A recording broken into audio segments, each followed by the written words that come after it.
You know, there's no doubt that all of us are going through crisis, right? We've got COVID-19 that seems to never go away.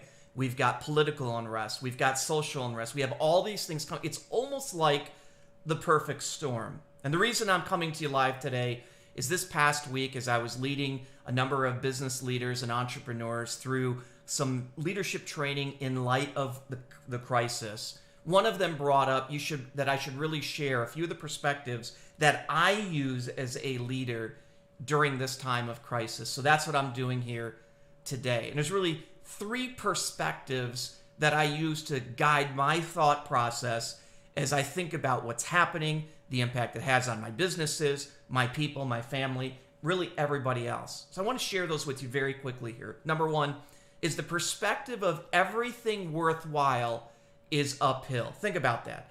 At the top of the hill are our dreams, our hopes, the things that we want to achieve, our desires. And we know we need to climb to the top of the hill to get it. Even when things aren't so bad, or in times of crisis like we are now, even in average times, everything worthwhile is uphill. It's something I've lived by for my entire life.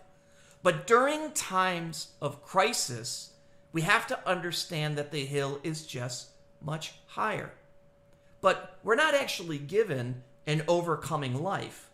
We're given life as we overcome. Look, I'm not entitled, I don't believe, to an overcomer's life, but I'm entitled to having a life in which I can choose to be an overcomer.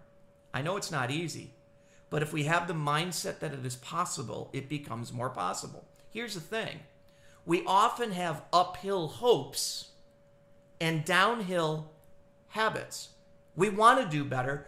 We want to achieve more. We want to make more money. We want to have better relationships, but the habits don't support it. We have uphill hopes and downhill habits. Look, it took a great amount of time, focus, and energy and commitment to changing my own leadership approach over the years. It was all uphill. In fact, it took me 15 years to learn what I was doing wrong, and then it took me another 5 just to learn what I didn't know. The reality of it is, it's all a process. And we have to realize that crisis never leaves us the same.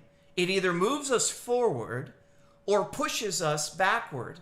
It's either upwards or down. Like, life after this crisis will never return to the quote-unquote normal that you and I know. Think about after 9/11.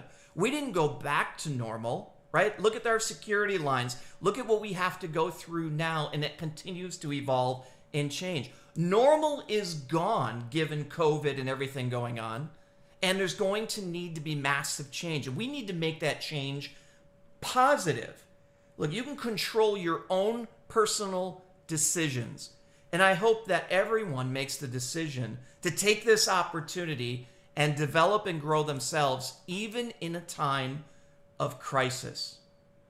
The reality is there is no finish line in life, but there's always room for growth.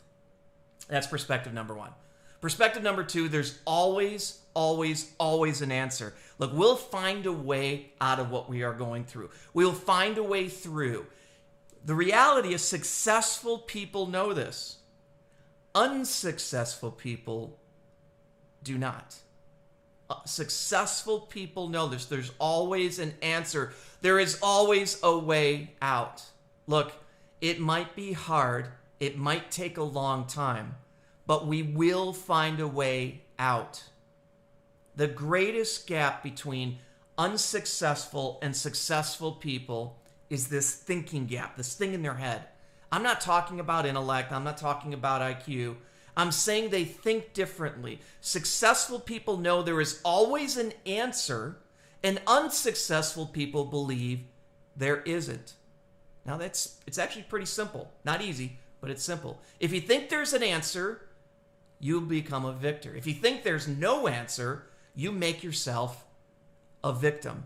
You know, it reminds me of when my father came over here on the boat from Poland, from what I've heard.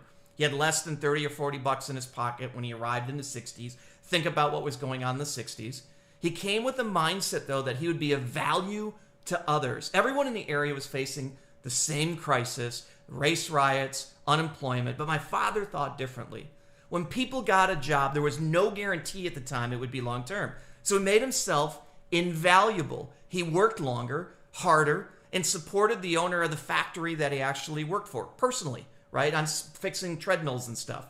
He knew there was an answer to the problems. Perspective number 2. Perspective number 3, we need to allow adversity to help us discover who we really are. Like sometimes we need to be moved to find our niche. I started off, as a matter of fact, as an architect. I realized that I wasn't really good at it, and sitting behind a drawing board was driving me crazy. There was people much better at it than I was. Now, I had 2 options at that particular time. I could have wallowed in the fact that I spent all this money on being an architect, all these dollars, all these hours, or that's when the lights came on for me, right? Through my failure in architecture, I began focusing on the strengths I had and began solving other people's problems through a sales job. And later I got into this business of people and recruiting. I had to be bad at something to move me to get good at something else. That's what this crisis can do for you. Let you move to a higher ground. That's principle number 3. Now, I know some of these may sound too good to be true, but they're 3 perspectives. If you can get your arms around them, and you can, because you can be the victor, especially as a leader. This is so critical. I'll be sharing a few more perspectives that I have in future videos, but it was so powerful to this group of 12, group 11 really, I'm the 12th, that they asked me to share it with you. And I hope that it gives you a different perspective. We don't have to be a victim even in terms of crisis.